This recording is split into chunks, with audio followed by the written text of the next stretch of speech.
तो बाजार में आज एल्यूमिनियम शेयरों में ज्यादा जोरदार तेजी देखने को मिल रही है। अब इसके भी कारण समझ लेते हैं क्योंकि आशीष ऑलरेडी हैं स्टूडियो में। आशीष, एल्यूमिनियम फुल प्रीमियम क्या है ये कहानी? जबरदस्त चल रहा है पूरे एल्यूमिनियम स्पेस की चर्चा हम लगातार करते जा रहे हैं और पिछले 2 दिनों का प्राइस एक्शन देखे। एक तो वेदांता की चर्चा मुझे याद आता है पिछले हफ्ते की थी, बहुत ही बारीकी से की थी। अब हिंडाल्को और नाल्को तो कल दिन में कई बार बताया, आज फिर बता रहे हैं कि स्टॉक में बड़े मूव यहाँ पर देखने को मिले। देखिए नाल्को लीड कर रहा है क्योंकि पूरी तरीके से इंटीग्रेटेड है, 7.5% ऊपर। वेदांता अपने आप में 3% सिग्निफिकेंट माना जाता है और हिंडाल्को भी 5-5.5% की तेजी के साथ लीड कर रहा है। दरअसल एलएमई में एल्यूमिनियम की कीमतें 4 साल की ऊंचाई पर चल रही हैं, बहुत सिग्निफिकेंट है ये।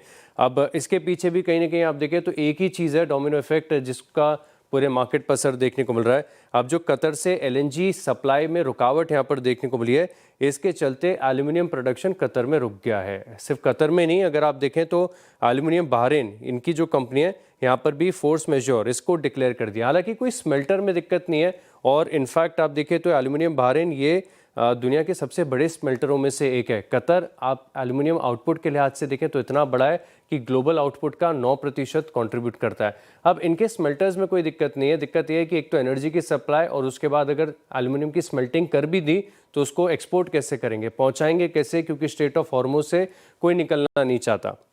इसी के चलते देखें तो एक बड़ा डिस्ट्रप्शन देखने को मिल रहा है। इनफैक्ट आप देखिए ये रीजन इतना ज़्यादा इंपॉर्टेंट है, मैं देख रहा था कि 5 मिलियन मेट्रिक टन यहाँ से शिप होता है स्ट्रेट ऑफ हॉर्मुज से। और कौन कौन करता है? बहरीन, कतर है, सऊदी अरब है और यूएई। तो ये अपने आप में बड़े सिग्निफिकेंट है। इनके यहाँ पर यूसेज भी काफ़ी ज़्यादा है और स्मेल्टिंग कैपेसिटी भी बहुत अच्छी है और इसी डेफिसिट का आकलन मार्केट लगा रहा है और सभी स्टॉक्स में देखें तो शानदार तेज़ी नज़र आ रही है। ओके, एल्यूमिनियम शेयरों में तेजी है, कारण हमने समझ लिया आशीष से। शुक्रिया आशीष।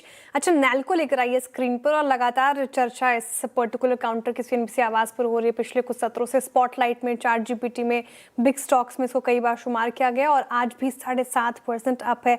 आशीष चतुर्मोता जी, एल्यूमिनियम स्टॉक कौन सा पिक करेंगे आप?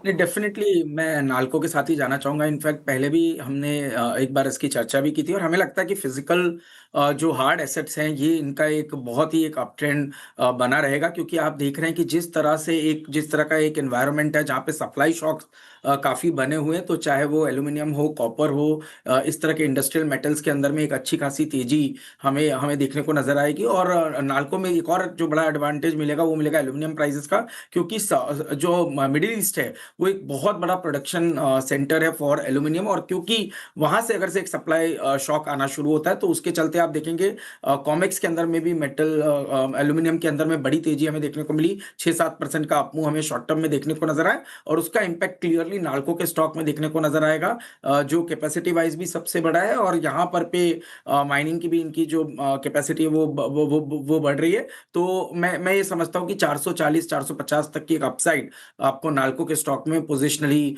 देखने को नजर आ सकती है। इनफैक्ट हिंदुस्तान कॉपर भी एक स्टॉक है जो हमें काफी पसंद है पूरे मेटल स्पेस के अंदर में। Okay, meanwhile